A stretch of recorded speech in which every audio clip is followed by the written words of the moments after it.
Hi, I'm LeAnna with Berkshire Hathaway Home Services, PenFed Realty, and this is my little real estate show. And today my guest is Michael Tann. He is the new Director of Transportation for the City of Wichita, and I'm actually on your board, and we both arrived about the same time. Yes, we did. And so it's been exciting and different because I joined the board because you get appointed by a city commissioner. I was appointed by Pete Meitzner, and I thought I got on the board because we were going to discuss the trolley, and then I realized we discussed so much more about transportation. So can you tell us the big umbrella that you cover? Certainly, certainly. Well, obviously the Q line is a very big part of what we do.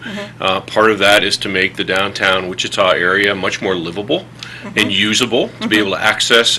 We have some exciting plans coming for the Q line within the next month, hopefully.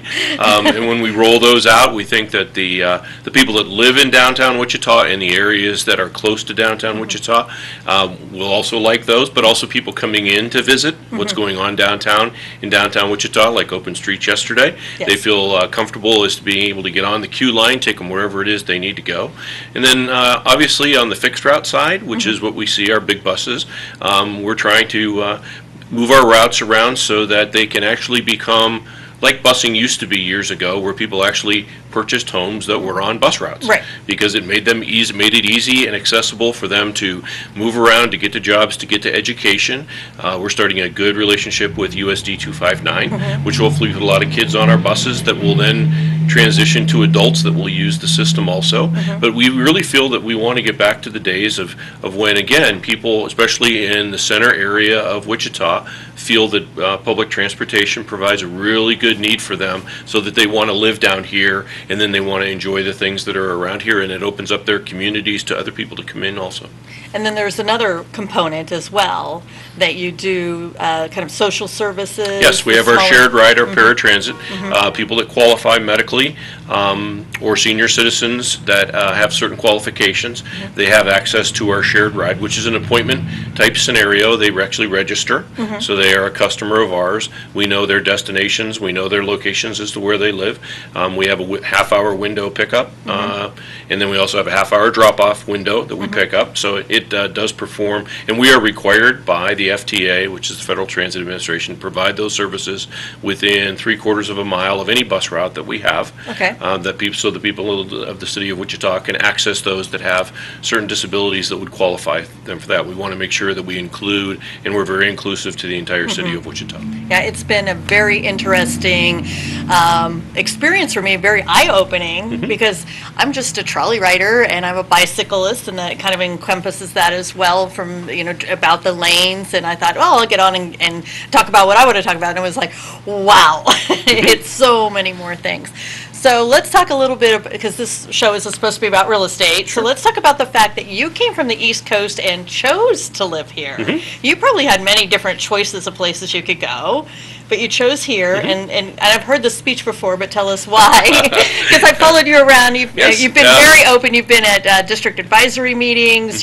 People can approach you anytime and ask you any question. I've seen it. But you've told us a little bit about why you chose to move to Wichita. We found Wichita to be very livable, very affordable, very easy to get around, which sometimes doesn't work well for public transit, but I think that there's a component that public transit certainly can service.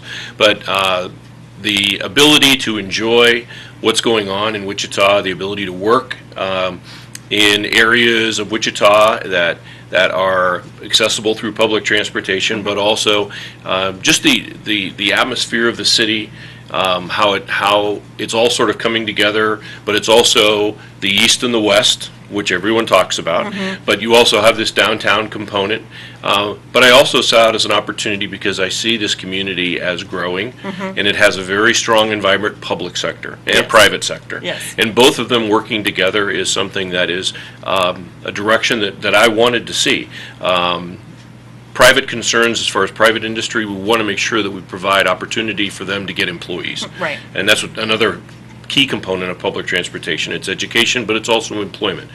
We have issues with second and third shift and making sure that people can get there. Yeah, that's what I was just going to bring up, was one of the components has been they can get to work because the bus will take them before 6 p.m. Exactly. But after 6 p.m., they've got to rely on friend, family member, Uber, or something like that. Right. And it's not one of those things where there would have to be a significant, we don't have to run 24 hours in order to accomplish those.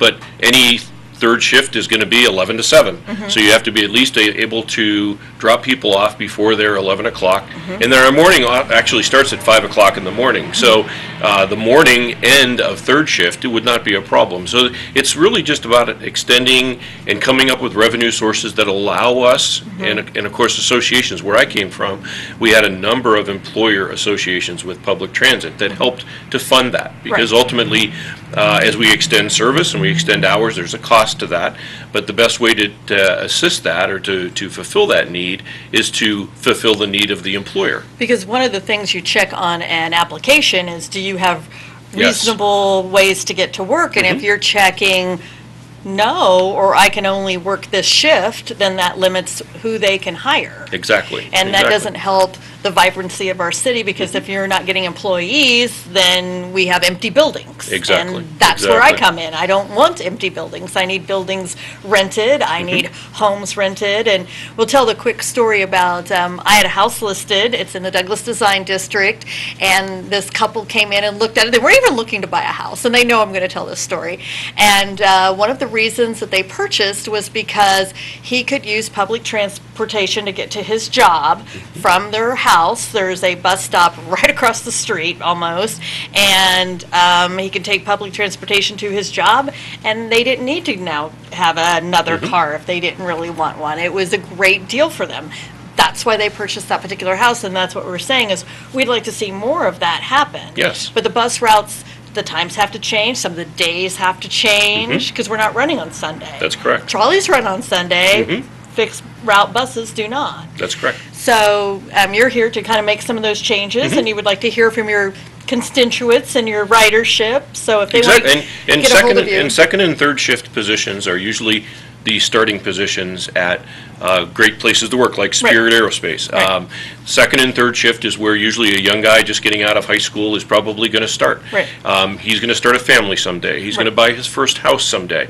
And we want to make sure that we're part of that. We allow him to get to work every day, to keep that job, to keep getting promoted, to keep his security, to work the overtime that's required. And then when he goes to buy his first house, he buys it in a neighborhood in some of these formerly vibrant neighborhoods, but in the city of Wichita, so that we start to build those communities back up again. There goes one right now.